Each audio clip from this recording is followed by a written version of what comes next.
Welcome back दोस्तों, study with TS24 YouTube channel पर आपका स्वागत है एक बार फिर से। दोस्तों आज हम भारतीय संविधान के भाग 3 के मौलिक अधिकारों वाला जो भाग दिया हुआ है बेहद ही इम्पोर्टेंट भाग है। इससे प्रश्न हर एग्जाम में आते हैं। तो दोस्तों इस आर्टिकलों को हम पढ़ने वाले हैं। आर्टिकल 12 से 35 तक संविधान के भाग 3 में दिए हुए हैं। और मौलिक अधिकार दोस्तों संविधान का एक बहुत ही महत्वपूर्ण भाग है नागरिकों के लिए, क्योंकि दोस्तों इसमें जो भी अधिकार दिए गए हैं नागरिकों के हित के लिए, उनकी रक्षा के लिए दिए गए हैं और सरकार के लिए एक तरह से ये प्रतिबंध लगाते हैं। तो इसलिए इनका भाग बहुत ही अपने आप में बढ़ जाता है। तो इनका अध्ययन हम आज करने वाले हैं और इनका जो अध्ययन हम करने वाले हैं वो पूरा डिटेल में करेंगे। इतनी डिटेल में करने वाले हैं कि दोस्तों आपकी कोई भी एग्ज़ाम हो, चाहे UPSC हो, चाहे स्टेट PCS हो या और अन्य एग्ज़ाम हो, सभी एग्ज़ामों में दोस्तों अगर इस वीडियो को आप देखते हैं तो भाग 3 से जो आर्टिकल मैं पढ़ा रहा हूँ उनसे कोई भी प्रश्न आपका छूटने वाला नहीं है। मैं डिटेल से डीपली इनको पढ़ाऊँगा। तो दोस्तों स्टार्ट करते हैं और चलते हैं आगे, देखते हैं आर्टिकल 12। दोस्तों अनुच्छेद 12 में राज्य की परिभाषा दी हुई है। आर्टिकल 12 में कहा गया है कि राज्य जो है वह क्या होगा। तो राज्य के अंतर्गत भारत की सरकार, संसद, राज्यों में प्रत्येक राज्य की सरकार, विधानमंडल तथा भारत के राज्य क्षेत्र के भीतर या भारत सरकार के नियंत्रण के अधीन सभी स्थानीय व अन्य प्राधिकारी इसके अंतर्गत आएंगे। तो दोस्तों राज्य जो शब्द है जो जगह जगह पर इसका इस्तेमाल किया जाएगा, तो जो ये राज्य है ये क्या है, इसके अंतर्गत कौन कौन सम्मिलित हैं, कौन है राज्य। तो दोस्तों यही इसमें बताया गया। आप देख सकते हैं कि राज्य के अंतर्गत भारत की सरकार, संसद, राज्यों में प्रत्येक राज्य की सरकार, विधानमंडल, भारत के राज्य क्षेत्र के भीतर या भारत सरकार के नियंत्रण में। तो ये सभी स्थानीय व अन्य प्राधिकारी भी सरकार के अंतर्गत आते हैं। तो ये आपको ध्यान रखना है। चलते हैं आर्टिकल 13 क्या कहता है। दोस्तों आर्टिकल 13 हमको मूल अधिकारों से असंगत या उनका अल्पीकरण करने वाली विधियाँ, ये हमको दोस्तों एक शक्ति प्रदान करता है। और इसी आर्टिकल के तहत हम कोई भी मूल अधिकार का उल्लंघन होता है तो हम सुप्रीम कोर्ट का दरवाज़ा खटखटा सकते हैं। तो ये हमें एक हथियार की तरह इस्तेमाल किया जाने वाला आर्टिकल है। इस आर्टिकल 13 के कारण ही हमें जो अपने मूल अधिकार हैं उनको संवैधानिक एक तरह से उनको जो न्यायिक प्रक्रिया है वह हमें मिली है, न्यायिक समीक्षा बोल सकते हो आप। तो इसमें दोस्तों यह कहा गया है कि इस संविधान के प्रारंभ से ठीक पहले, इसमें कुछ पैरा दिए गए हैं 5। इनमें पहला पैरा कहता है कि इस संविधान के प्रारंभ से ठीक पहले भारत के राज्य क्षेत्र में प्रवर्तित सभी विधियाँ उस मात्रा तक शून्य होंगी जिस तक वे इस भाग के उपबंध से असंगत हैं। यानी कि दोस्तों जब संविधान लागू हुआ था तो उस टाइम पे कुछ विधियाँ थी जिसके अनुसार अपना जो कानून व्यवस्था थी चल रही थी। तो उसी के दोस्तों जो विधियाँ थी इस भाग में जो उल्लेख किए गए नागरिकों के लिए, अगर उनका उल्लंघन वो करती हैं तो वो विधियाँ अप्रभावी या शून्य मानी जाएंगी। यानी कि उनके ऊपर ये प्रभावी होंगे मौलिक अधिकार। दोस्तों इसका पैरा 2 कहता है कि राज्य ऐसी कोई विधि नहीं बनाएगा। दोस्तों अभी पैरा 1 में कहा गया था कि पहले से कोई विधि बनी हुई थी, वो अगर उल्लंघन करती हैं तो उनको शून्य माना जाएगा। अब दूसरा कहता है कि राज्य कोई ऐसी विधि बनाएगा भी नहीं जो इस भाग द्वारा प्रदत्त अधिकारों को छीनती है या न्यून करती है, और इस खंड के उल्लंघन में बनाई गई प्रत्येक विधि उल्लंघन की मात्रा तक शून्य होगी। यानी कि अगर राज्य कोई ऐसी विधि बना भी देता है जिसके कारण मौलिक अधिकारों का हनन होता है तो वो जिस सीमा तक उनका हनन करते हैं वहाँ तक या वो बात या वो उल्लिखित शब्द उसके शून्य माने जाएंगे, यानी कि उनको इनके ऊपर प्रभावी नहीं माना जाएगा। तो दोस्तों इस प्रकार से 2 इसके पैरा ये देखे। अब तीसरे पैरा को देख लेते हैं। दोस्तों पैरा 3 कहता है कि इस अनुच्छेद में जब तक कि संदर्भ में अन्यथा अपेक्षित न हो विधि के अंतर्गत, दोस्तों विधि की हम बात कर रहे थे कि संविधान के पहले से प्रवर्तित विधि और राज्य ऐसी विधि नहीं बनाएगा, तो उस विधि की परिभाषा यहाँ पर दी गई है। तो इसमें कहा गया है पैरा 3 के जो उप पैरा है उसमें कहा गया है कि विधि के अंतर्गत भारत के राज्य क्षेत्र में विधि का बल रखने वाला कोई अध्यादेश, आदेश, उपविधि, नियम, विनियम, अधिसूचना, रूढ़ि, प्रथा। ये सब दोस्तों विधि के अंतर्गत, विधि का बल रखने वाली ये सभी जो शब्दावली हैं वो हैं, ये सभी विधि के अंतर्गत आएंगी। तो ये ऐसा इसमें कहा गया है। और ख में कहा गया है, तीसरे के सब क्लॉज ख में कहा गया है प्रवृत्त विधि। तो दोस्तों प्रवृत्त विधि के अंतर्गत भारत के राज्य क्षेत्र में किसी विधानमंडल या अन्य सक्षम प्राधिकारी द्वारा इस संविधान के प्रारंभ से पहले पारित या बनाई गई विधि है जो पहले ही निश्चित नहीं कर दी गई, चाहे ऐसी कोई विधि या उसका कोई भाग उस समय पूर्णता या विशिष्ट क्षेत्रों में प्रवर्तन में नहीं है। तो दोस्तों इसका मतलब ये हुआ कि जो पहले से जो विधियां चली आ रही हैं वो प्रवर्त विधि हैं और उसकी यहाँ पे परिभाषा दी गई है। अब दोस्तों इसका जो पैरा 4 है उसमें क्या कहा गया है कि इस अनुच्छेद की कोई बात अनुच्छेद 368 के अधीन किए गए इस संविधान के संशोधन को लागू नहीं होगी। तो दोस्तों अनुच्छेद जो 4 में जो कही गई बात है वह अनुच्छेद 368 के अधीन किए गए संविधान के किसी संशोधन पर लागू नहीं होगी, यह अपना ये क्लॉज 4 कहता है। अब दोस्तों हम देखते हैं आर्टिकल 14 को। इसमें कहा गया है, आर्टिकल 14 में विधि के समक्ष क्षमता की बात की गई है, यानी कि राज्य भारत के राज्य क्षेत्र में किसी व्यक्ति को विधि के समकक्ष क्षमता से या विधियों के समान संरक्षण से वंचित नहीं करेगा। तो दोस्तों इसमें कहा गया है कि राज्य, यानी कि राज्य के अंतर्गत परिभाषा 12 में दी गई है, वही राज्य ऐसा कोई कार्य या कोई कानून नहीं बनाएगा जो विधि के समक्ष क्षमता से या विधियों के समान संरक्षण से वंचित करता हो नागरिकों को। दोस्तों वैसे में इसमें 2 महत्वपूर्ण टर्म्स हैं, एक विधि के समक्ष क्षमता और एक विधियों का समान संरक्षण। तो दोस्तों इस चीज़ को हम बाद में समझेंगे कि विधियों के समक्ष क्षमता क्या होती है और विधियों का समान संरक्षण क्या होता है। वैसे जो मोटा मोटा मैं आपको अभी बता देता हूँ कि विधियों के समक्ष क्षमता का मतलब होता है कि कानून के सामने सभी समान है, यानी कि कानून अंधा है, किसी को देखता नहीं और एक जैसे दंड या एक जैसे कार्य के लिए सबको उसी हिसाब से ट्रीट करता है जैसे कि और को करेगा, चाहे वो गरीब हो, अमीर हो, विकलांग हो, औरत हो, बच्चा हो, कुछ भी हो।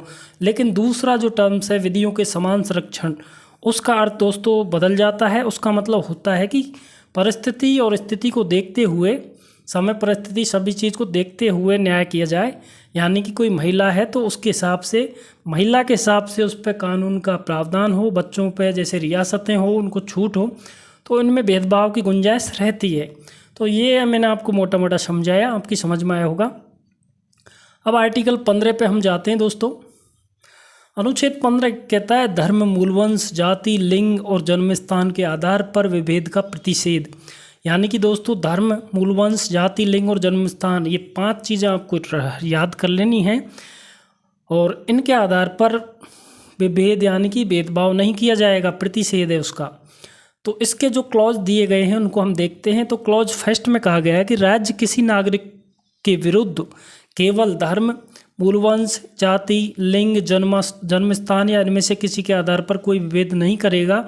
यानी कि दोस्तों कोई नागरिक किसी जाति का या किसी भी धर्म का है, राज्य उनको सभी को समान तरह से देखेगा। ये नहीं देखेगा ये फला धर्म का है तो इसको नीचा माना जाए, ऊंचा माना जाए, या किसी जाति का है तो उसको ऊंचा नीचा समझा जाए, ऐसा कुछ नहीं। या स्त्री पुरुष है या फिर मूलवंश, कौन से मूलवंश से जन्मा है, तो इन चीज़ों का यहाँ पे सभी का निषेध किया गया है। आप समझते हैं इस बात को। और इसके 2 क्लॉज है 2, उसमें कहा गया है कोई नागरिक केवल धर्म, मूलवंश, जाति, लिंग, जन्मस्थान या इनमें से किसी के आधार पर।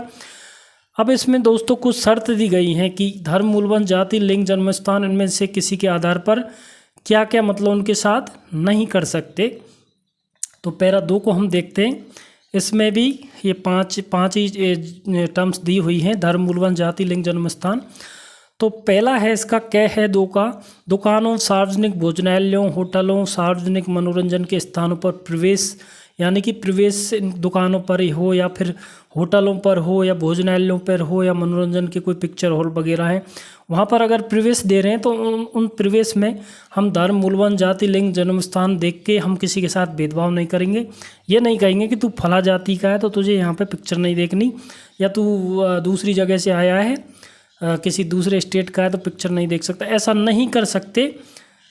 दूसरा इसमें कहा गया है खेमे की पूर्णतः या भागतः राज्य निधि से पोषित, यानी कि दोस्तों सरकार के द्वारा जो मदद के द्वारा जो चीज़ बनाई है या साधारण जनता के प्रयोग के लिए, जैसे कुएं हों, तालाब हों, स्नान घाट, सड़कों और सार्वजनिक समागम के स्थानों के उपयोग के, तो दोस्तों संबंध में किसी भी निर्योक्ता, दायित्व या निर्बंधन या शर्त के अधीन नहीं होगा। यानी कि दोस्तों इनमें भी भेदभाव नहीं किया जाएगा, ये यहाँ पे कहा गया है। आगे दोस्तों इसका जो क्लॉज 3 है वह कहता है कि इस अनुच्छेद की कोई बात राज्य को स्त्रियों और बालकों के लिए कोई विशेष उपबंध करने से निवारित नहीं करेगी। दोस्तों यहाँ पे आप देख सकते हैं कि हाँ, यहाँ पे एक शब्द उपयोग में लिया गया है कि लिंग के आधार पर भी भेदभाव नहीं करेगा। तो दोस्तों राज्य को स्त्री और बालकों के लिए कोई विशेष उपबंध करने से निवारित नहीं करेगी, यानी कि स्त्रियों और बच्चों के लिए विशेष उपबंध किए जा सकते हैं। वहाँ पर इसको हम लिंग के आधार पर या अन्य किसी भी आधार पर भेदभाव नहीं मानेंगे। अब इसकी जो चौथी कंडीशन है या चौथा जो इसका क्लॉज है वह कहता है कि इस अनुच्छेद की या अनुच्छेद 29 के खंड 2 की कोई बात राज्य को सामाजिक और शैक्षिक दृष्टि से पिछड़े हुए नागरिकों के किन्हीं वर्गों की उन्नति के लिए या अनुसूचित जातियों, जनजातियों के लिए कोई विशेष उपबंध करने से निवारित नहीं करेगी। दोस्तों यह भी एक अपवाद है कि जो आर्टिकल जो 15 है उसमें कहा गया है कि धर्म के आधार पर, जाति के आधार पर भेदभाव नहीं करेंगे, लेकिन जो आर्टिकल 29 का खंड 2 है दोस्तों, उस आर्टिकल में शैक्षणिक संस्थानों को, धार्मिक शैक्षणिक संस्थानों को उनके जो उन्नति है, उनके प्रचार के लिए, उनकी शिक्षा के लिए राज्य उनको विशेष सहायता देता है। उसकी बात यहाँ पे कही गई है कि भाई जो पिछड़ी जाति हैं या ST/SC के लोग हैं, शैक्षिक सामाजिक दृष्टि से पिछड़े हुए हैं, उनके लिए कोई विशेष उपबंध करेगा तो हम उसको भेदभाव की श्रेणी में नहीं रखेंगे। यही इसका क्लॉज 4 कह रहा है यहाँ पे। तो आर्टिकल 15 इस प्रकार से हमने 4 क्लॉज इसके देखे। अब दोस्तों देखते हैं हम आर्टिकल 16 को। आर्टिकल 16 में लोक नियोजन के विषय में अफसर की क्षमता की बात करता है। दोस्तों इसका जो क्लॉज 1 है वह कहता है, वैसे लोक नियोजन का मतलब दोस्तों किसी भी आप लोक नियोजन के जैसे रोजगार है, किसी भी चीज़ में आपको अफसर जो राज्य देगा, किसी भी पद पे, जैसे आप सिविल सेवाओं में जा रहे हो, आप किसी भी रेलवे भर्ती में जा रहे हो या फिर टीचर में जा रहे हो, पुलिस में जा रहे हो, तो वहाँ पर आपके साथ भेदभाव नहीं करेगा कि भाई आप फलानी जाति से हो या उस जन्म स्थान या फिर उसको नहीं देखेगा, वो धर्म को नहीं देखेगा, तो मैं समान अधिकार देगा। लेकिन इसमें भी कुछ अपवाद होते हैं, लेकिन पहले हम देख लेते हैं क्या कहता है।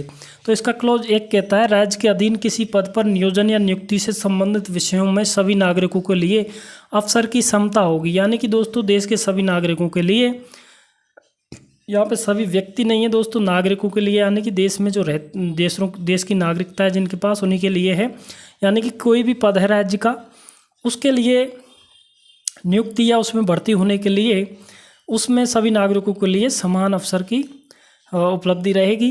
इसका क्लॉज 2 कहता है कि राज्य के अधीन किसी नियोजन या पद के संबंध में केवल धर्म, मूलवान, जाति, लिंग, उद्भव, जन्म स्थान, निवास या इनमें से किसी के आधार पर न तो कोई नागरिक अपात्र होगा और न उससे विभेद किया जाएगा। दोस्तों आर्टिकल 14 में जो जन्म स्थान, लिंग और वो धर्म, मूलवंश, जाति इस्तेमाल किया है, उसकी जगह यहाँ पे ध्यान देना, ये धर्म, मूलवंश, जाति तो है लेकिन लिंग भी है, लेकिन उद्भव, जन्म स्थान और निवास ये अलग चीज़ भी इसमें है। इनको भी आप दिमाग में रखना, क्योंकि परीक्षा में जो क्वेश्चन होता है उसमें विकल्पों में दे दिया जाता है कि ये सत्य है या असत्य, और उसमें इसको देखते ही हम गलत कर देते हैं। लेकिन आर्टिकल 16 में ये चीज़ दी गई है, तो इनके आधार पर भी किसी नागरिक को अपात्र नहीं करेगा राज्य, न उससे विभेद किया जाएगा।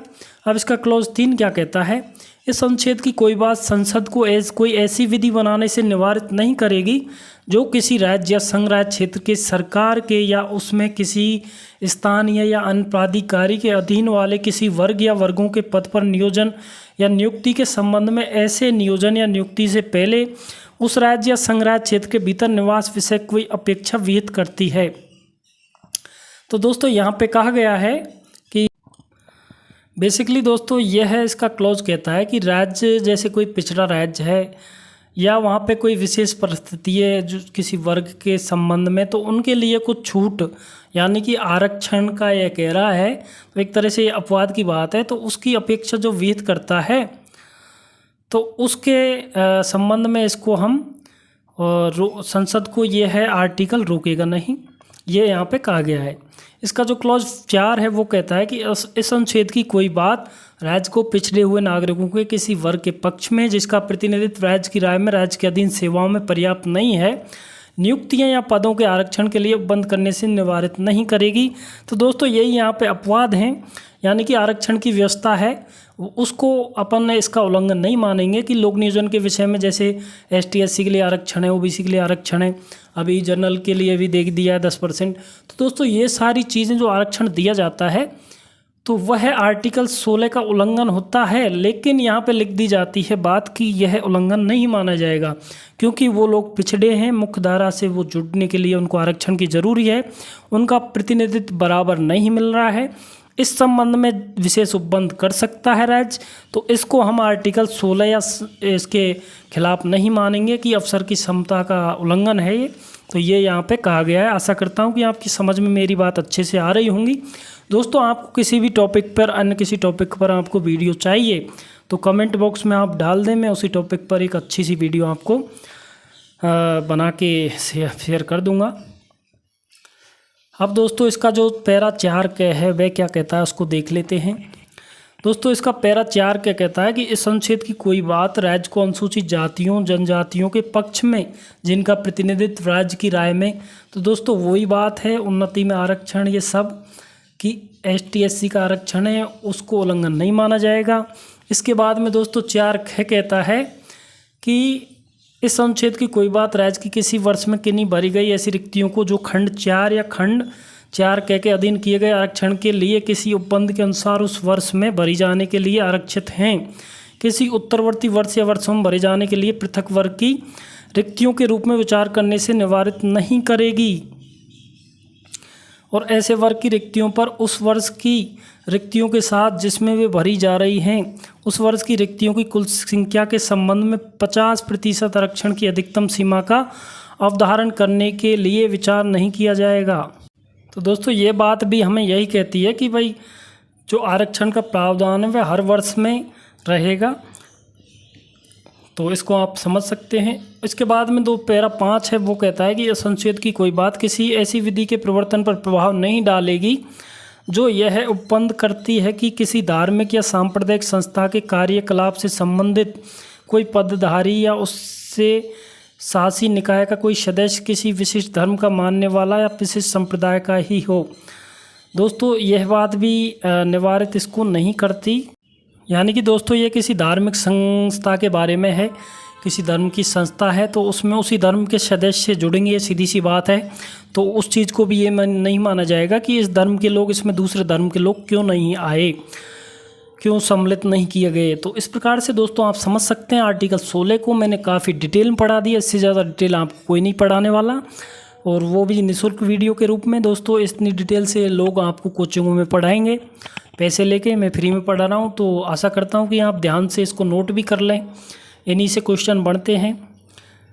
अब देखते हैं आर्टिकल 17 को। दोस्तों आर्टिकल 17 अस्पृश्यता का अंत करता है, यानी कि दोस्तों जो अपन छुआछात बोलते हैं उसको हिंदी में और देसी भाषा में, तो छुआछात का जो अछूत बोलते हैं हम, यानी कि किसी से टच हो जाते हैं तो उसको हम अपवित्र या ऐसा कुछ मानते थे, पहले से चली आ रही थी कुछ प्रथाएं, तो उसका ये उल्लंघन करता है। इसका क्लॉज 1 कहता है किसी व्यक्ति को किसी सामाजिक संस्था में जैसे अस्पताल, दवाओं के स्टोर, शिक्षण संस्था में प्रवेश नहीं देना, किसी व्यक्ति को सार्वजनिक उपासना के किसी स्थल, मंदिर, मस्जिद आदि में उपासना या प्रार्थना करने से निवारित करना, किसी दुकान, रेस्टोरेंट, होटल या सार्वजनिक मनोरंजन के किसी स्थान पर जाने पर पाबंदी लगाना, या किसी जलाशय, नल जल के अन्य स्रोत, मार्ग, शमशान या अन्य स्थान के संबंध में जहां सार्वजनिक रूप से सेवाएं प्रदान की जाती हैं वहां जाने की पाबंदी लगाना। अनुसूचित जाति, ST, ST, SC, OBC के किसी सदस्य का अस्पृश्यता के आधार पर अपमान करना। ये सारी चीज़ें दोस्तों अस्पृश्यता के अंतर्गत आती हैं और इनका जो भी कोई उल्लंघन करता है वो एक तरह से गलत माना जाएगा, यानी कि राज्य इस आधार पर किसी के साथ भेदभाव नहीं करेगा। यानी कि कोई व्यक्ति इनमें से जो भी ये 4 क्लॉज दिए गए हैं, इन स्थानों पर प्रवेश में, जैसे पहले में दिया गया अस्पताल, दवाओं के स्टोर आदि में प्रवेश पर किसी से छुआछात या भेदभाव नहीं करेगा। दूसरे मंदिर, मस्जिद या कहीं पे भी उपासना प्रार्थना करने से भी निवारित नहीं करेगा अस्पृश्यता के आधार पर। तो दोस्तों ये सब इसमें दिया गया है और राज्य इस आधार पर किसी के साथ भेदभाव, अस्पृश्यता नहीं करेगा, ये दिया गया है। इसके अलावा दोस्तों 5 प्रत्यक्ष या अप्रत्यक्ष रूप से अस्पृश्यता का उपदेश देना, यानी कि किसी से ऐसा लगा किसी को कि ये जानबूझ के मेरे से टच नहीं हो रहा, यानी कि छुआछात कर रहा है, तो ये भी दोस्तों इसकी श्रेणी में आता है और यह एक तरह से का अपराध माना जाएगा। इसके बाद में दोस्तों इसका जो क्लॉज 6 है वह कहता है इतिहास, दर्शन या धर्म को आधार मानकर या किसी जाति प्रथा को मानकर अस्पृश्यता को सही बताना। धर्म ग्रंथ से जातिवाद लिखा है तो उसका पालन कर रहा हूँ, ऐसा नहीं चलेगा, इसको भी अपराध माना जाएगा। तो दोस्तों ये सब अपराध माने जाएंगे इस प्रकार से अगर कोई भेदभाव, छुआछात करेगा इन आधारों पर। अब देख लेते हैं आर्टिकल 18 को। आर्टिकल 18 उपाधियों का अंत करता है।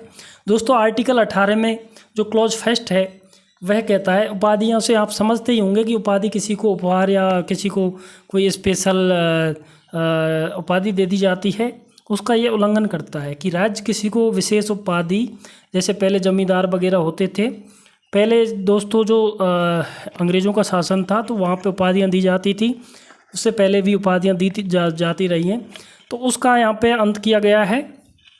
इसके क्लॉज फर्स्ट में कहा गया है कि राज्य सेना या विद्या संबंधी सम्मान के सिवाय, तो दोस्तों जो सम्मान में उपाधियाँ दी जाती हैं, आपके मन में सवाल होगा कि सेना में मेडल दिए जाते हैं, विद्या से संबंधित तो पुरस्कार दिए जाते हैं, तो वो दिए जा सकते हैं, उनके अलावा कोई उपाधि प्रदान नहीं करेगा राज्य, क्योंकि दोस्तों ये मनोबल बढ़ाने या फिर ये स्पेशल इनका कोई भेदभाव नहीं किया जा रहा है यहाँ पर लोगों के साथ, तो ये दिए जा सकते हैं। इसके बाद में 2 जो इसका क्लॉज है वह कहता है कि भारत का कोई नागरिक किसी विदेश राज्य से कोई उपाधि स्वीकार नहीं करेगा।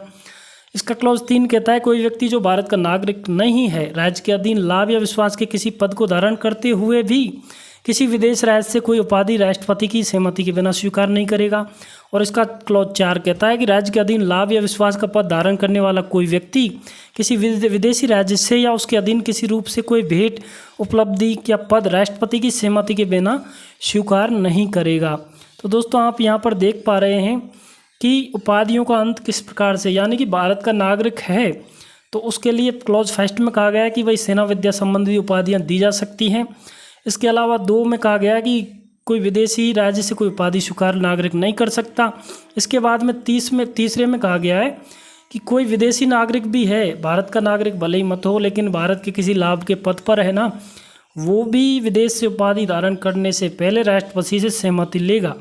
इसके अलावा क्लॉज 4 में भी कुछ इसी प्रकार की बात कही गई है कि कोई भेंट, उपलब्धि या पद राष्ट्रपति की अनुमति के बगैर कोई भी व्यक्ति, चाहे वो भारत का नागरिक नहीं है, वो नहीं ले सकता, लेकिन भारत के लाभ के पद, भारत सरकार के किसी लाभ के पद पर वो कार्य कर रहा है। तो इस प्रकार से दोस्तों आप देख सकते हैं आर्टिकल 18 तक हमने इस वीडियो में पढ़े। आशा करता हूँ कि आपको ये अच्छे से समझ में आए होंगे। इनको नोट करना, इसका रिवीजन करना और आपकी आने वाली एग्जाम में इनसे बाहर क्वेश्चन, अगर इन आर्टिकलों पे क्वेश्चन आना है तो बिल्कुल नहीं आएगा, इनसे बाहर